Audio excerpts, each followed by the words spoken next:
Welcome back to Valley Spotlight. We are in Pesto's Test Kitchen baseball theme show today. I think it's baseball thing, but we're going to kick that baseball nachos up a little bit. How did I know? So you can't go to a ball game. I can't go to a ball game, any ball game without nachos. But we're going to make some fancy schmancy awesome nachos. I don't know if we're going to make we're just going to make nachos, and we're also going to make a classical Mexican dish that is more native to Mexico than nachos, and it's called chilaquiles. Nachos came from what? Northern Mexico. Well, first off, they came from the Maya, who cultivated the corn because in the Yucatan Peninsula, where they were really hung out a lot, and that's where they made their home, the soil base was only so thick.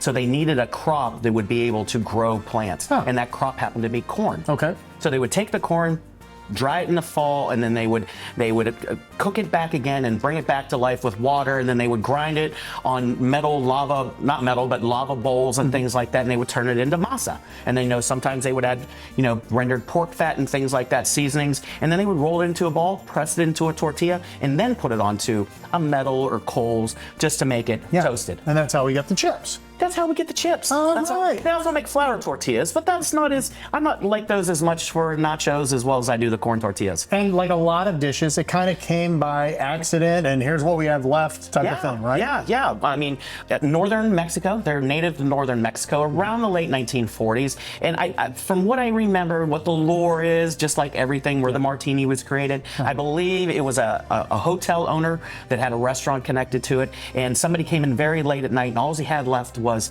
tortillas and cheese. So he made nachos, and that's how nachos kind of began. They're more Tex-Mex than they are Mexican because Northern Cal was right close to Texas. Let's talk a little about the ingredients. Sure. This is a green, you and I both like the green salsa, the verde. We like salsa verde. Yeah, which is? This one is a roasted tomatillo salsa verde. Tomatillo is a nightshade plant similar to a green tomato, but it comes wrapped in this very cool little flour leathery skin, and you take it out. Then we put it onto a flat, hot plate, and we char it on both sides, along with the poblano chilies, maybe a serrano chili, the onions, the garlic, and then that ends up being all pureed together with some just simple water, salt and pepper, and it turns into this amazing salsa verde. I may have sampled that first. How about this one? It looks just like a regular salsa, but that's not really how it's called. It is. So similar technique, except we're going to add very, very ripe tomatoes. We're going to char those as well, along with the chilies, along with the garlic, and everything like that. But then we're going to put it into what we call a molcajete. Okay. So this is heavy duty. Heavy duty molcajete. This is in every Mexican kitchen in Mexico and a lot of kitchens throughout the United States, including mine. So, the Italians, we have my one up there in the corner, the mortar and pestle. So that one's made out of marble, this one's made out of lava rock. And what you do is you really just smash down, and it turns into this really beautiful, deep in flavor roasted salsa. And if you're doing nachos, you can get some of this stuff at the store, but you made this and this. So I made some pico de gallo, and that is more like true Mexican salsa. That would be the condiment that they put on tacos and anything that they make. It's just simple, fresh tomatoes, onions, lime juice, salt, pepper, cilantro. And that's it. And you did a pineapple salsa. And I did a pineapple salsa, similar technique, but just pineapple. Tell me the difference between these jalapenos and these jalapenos. Well, this is what most people are familiar with. I mean, this is what you see at your grocery store, and you see it on the shelf. We have some serrano chilies, we have some jalapenos, but this is the more classical. If we were at the baseball field and we got the plastic tray full of chips and the cheese sauce right out of the can, and then they put the pickled jalapeno. Now, the pickled jalapeno, when you pickle a vegetable or a jalapeno, especially that or a habanero, and this is a serrano chili, you can tell it's long and skinny, and they go like this in heat. This would be how they jump up in heat. Low, medium, and high. Okay? But if you take salt and vinegar, it takes the heat out of them. Okay. 2 more questions. What's cooking on the stove behind you? We have a simple green chili and tomatillo sauce, because that's going to be the base to go over the chilaquiles. Like you said, you had it in Cabo, and you said they served it for breakfast, and you're like, what the heck is that? Right. And that's what they do there, right? Yeah. So, well, that's what they're born to do. Okay. That's what they were brought up with from their abuelitas. And then below me, can I get this out even though it's a little bit sloppy? It's sloppy. Let's just wait for the reveal. Do you want to tell what it is? Well, we just have a simple, your favorite. Mike and I are alumni of an old company called Chi-Chi's. We are. I was a server. And I was a line cook, and I cooked a lot of tortillas every day. Yeah, and you were also responsible for some chili con queso sometimes? Some chili con queso, and that is your, I think, absolute favorite thing. You could put it on an old glove, and I honestly would eat it. If you were a warrior, you would like to be put onto a raft, floated down, covered in chili con queso and set afire. That's what I would like. That's how I want to go if I ever can go. All right, so we're gonna assemble some nachos. We'll talk about chili con queso. We'll talk about salsa verde. And we have some nacho beans in there too. We didn't even get to this kind of cheese. That is cotija, and we'll talk about that later. We're gonna build some awesome nachos when we come back. Thank you, Mark. Thank you, Michael. All right, back to the ball field.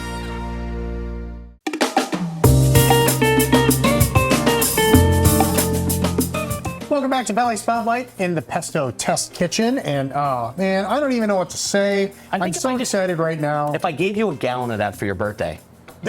Absolutely perfect.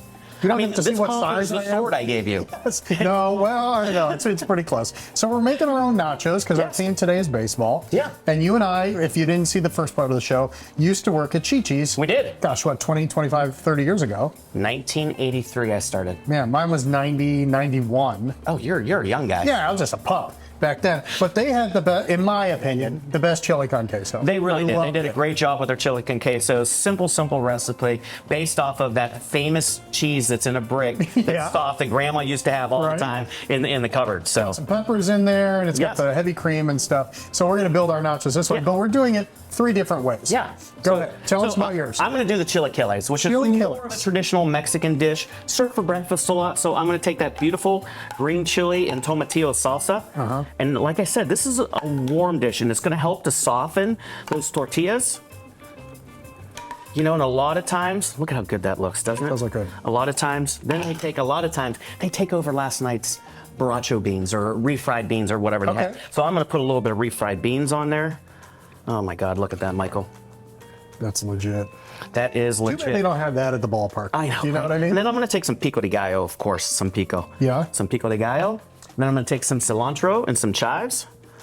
And you know me, I like spice. Yeah. I'm going to go with a little bit of serrano chili. Now the fresh ones are hotter than They're the pickled quite ones? hotter. And you never know. It's like a box of chocolates. Oh, really? You don't know what you're going to get until you taste it. Is the pepper the hot part or the seeds? It's the seeds. It is the seeds. It is the seeds. Okay. And I'm going to sneak behind you. All right. And I'm just going to take some of that beautiful cotija cheese, which the cotija is a lot like feta. It's got the salt, not quite as salty, but look at that. Is that not amazing? That looks amazing. Now, what are you going to do? I'm going with chili con queso. You're going classic. Yeah, I'm going classic. And I'm done. No, I'm just kidding. Oh, at Chi-Chi's, you would be done. No, I would, and I would be happy, and I'd pay the $1.99, and I'd walk out with a very full belly.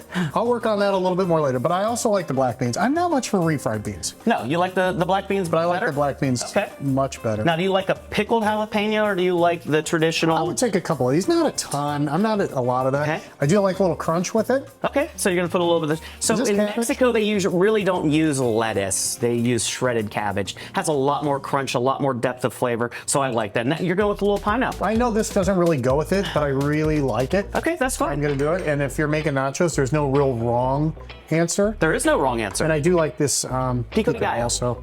And I've had the salsas, like during the break and stuff, I had some of the salsas, and they're both really So what I'm gonna do then, I'm gonna take and make like a Frankenstein nacho. Right here? I love it. All right, I can love I it. eat while you so do it? we'll call it, a friend of mine that I used to work for, a trash can nacho. So we're just gonna take, and I put these crispy fried pork rinds on the nachos, which I think is just Do they real. do that in Mexico, or you just gonna make Yes, that? well, they do chicharrones a different way. You can put them in tacos. You can do it whatever way you want to. So we're gonna put this over the top, all that beautiful queso, and that's gonna just warm that up a little bit. And I'm gonna go ahead and do the salsa rojo. Oh yeah, You hear the cracklings? They're actually cracking because of the I do. heat. The pork rinds are Yeah, they're crackling. like cracked with Okay, beer. just like that. A little bit of this, and it's already got the cheese. I think that's good. Mike, you want to try mine? Yeah, I do. You cracked me a beer? I did. But I do want to try this because it looks so good. Thank you. This is salsa verde. Is that what it's called? Chili verde. Chili verde. Oh, so good. Is that ridiculous? Try that. Well, Oh, it does have a kick. it does. Better hurry up with my beer. This is not your average ballpark. No, but It really isn't. But It's that's just a okay. level up. Go ahead, spray the kitchen, no. my friend. If we were Baker Mayfield, we'd shotgun this at the baseball. Now you can make this at home for the cost of one beer at your favorite ballpark. Absolutely true. Absolutely true. All this stuff is very inexpensive and it's a lot of fun. Well, thank you, Pesto. Thank you, Michael. And our Old days, our beginnings. this You're one. out. Yeah, no kidding. All right. Well, we'll put that in a container for you. You can take that home. Perfect. Back to the ballpark.